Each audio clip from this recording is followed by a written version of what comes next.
Forgive my face. I look tired because I am moving forward.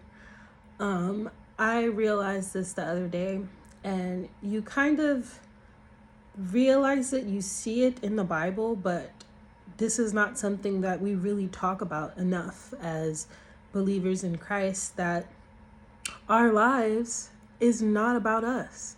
It's not about having your best life now. Joseph did not have his best life during his childhood, during his young adulthood. He was not living his best life, despite being on assignment from God and being favored by God. He was not living his best life all the time. Jesus was not living his best life all the time. I mean, the disciples were not men who had a whole bunch of money. You know, they might have received offerings from people, and they were covered wherever they went, where like people would house them and shelter them and give them food.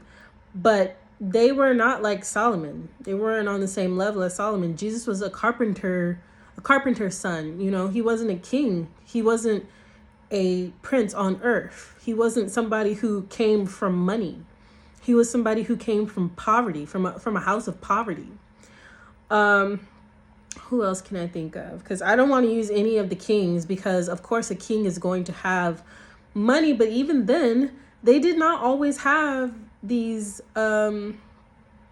lavish, wonderful, super enjoyable lifestyles. Like,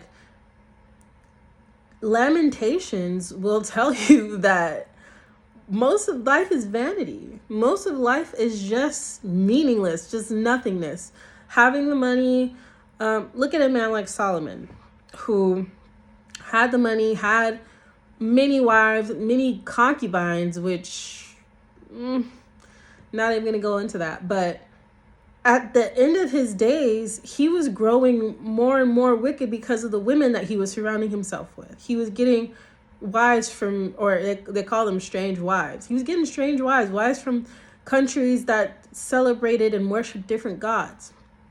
And I don't know, what the case was when Solomon died, but he did not always have his best life. The best life is the life that you can live and be close to God. Like, if you've ever been in worship and really touched the hem of his garment, that is better than anything else that you can experience on earth. And there's literally nothing like it. And to really enter into the presence of God is something that is priceless. You can't put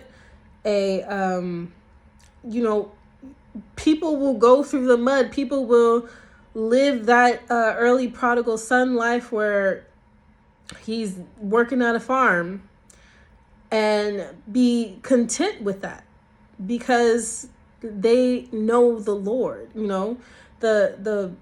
Our lives are for each other. We're supposed to be, if you are poured into, if the Lord is blessing you with abundance and finances and all those things, if the Lord is blessing you with abundance and finance and all those things, it's not just for you to enjoy.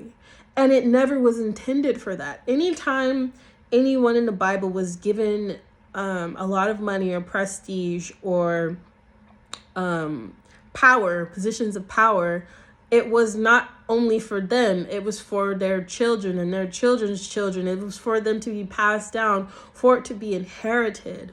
So this idea of, I gotta do whatever is going to make me happy in this moment, like, no.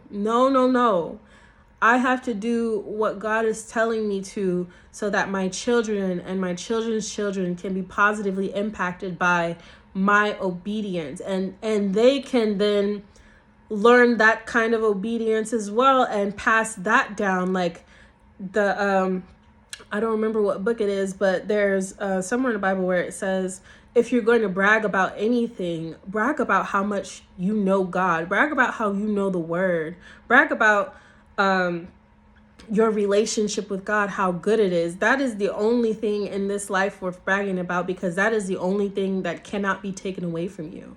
Nobody can walk in. If somebody can walk in tomorrow and tell you you owe $500,000 in taxes and you're never going to be able to pay that back.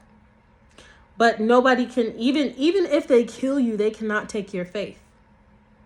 So that's pretty much all that I wanted to say. I meant to put this video out a couple days ago, but the angle was very unflattering, and I couldn't go out like that. But y'all be blessed, be encouraged, have a blessed week.